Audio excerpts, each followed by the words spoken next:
नमस्कार माताओं और बहनों, आज मैं आपको कोकिला व्रत का महत्व और कोकिला व्रत की कथा सुनाऊंगी। तो चलिए सुनते हैं कोकिला माता की कथा का महत्व। हमारी सनातन संस्कृति में व्रतों का तो बहुत महत्व है और अधिकतर व्रत महिलाओं द्वारा अपने पति की दीर्घायु, सुखद दाम्पत्य और खुशहाल जीवन के लिए रखे जाते हैं।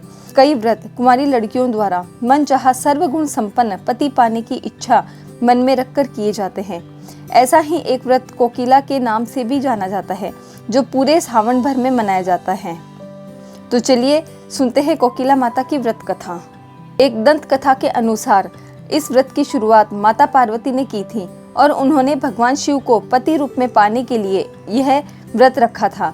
ऐसी मान्यता है कि माँ पार्वती अपने जन्म को लेने से पहले करीब 10,000 सालों तक कोयल बनकर नंदन वन में भटकती रही थी और इस दौरान उन्होंने वन में ही शिव की आराधना की थी। इसके बाद उनका जन्म पर्वतराज हिमालय के घर हुआ।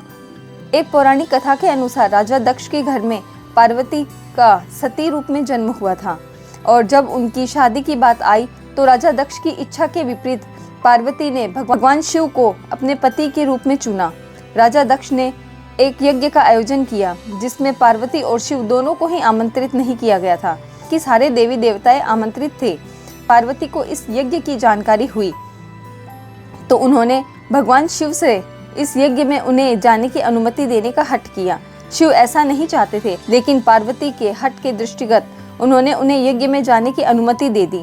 कहा जाता है कि जब भगवान को माता सती के सतीत्व का पता चलता है तो उन्होंने गुस्से में आकर उन्हें श्राप दे दिया कि मेरी इच्छाओं के विरुद्ध अपनी आहुति देने के लिए आपको 10,000 साल तक कोयल बनकर वन में भटकना होगा। उन्होंने वन में भटकते हुए भगवान शिव की आराधना की। शिव के प्रसन्न होने पर वह श्राप मुक्त हुई, जिसके बाद उनका जन्म पर्वतराज हिमालय के घर हुआ। फिर शिव के साथ उनका विवाह हुआ। इसी कथा के अनुसार आज भी महिलाएं अपने पति की दीर्घायु और मनचाहा पति पाने के लिए कोकिला व्रत रखती है। इस दौरान कई वन औषधियों को पानी में मिलाकर स्नान करने का भी विधान है और सुबह नहा धोकर कोयल स्वरूप सती की पूजा करनी चाहिए।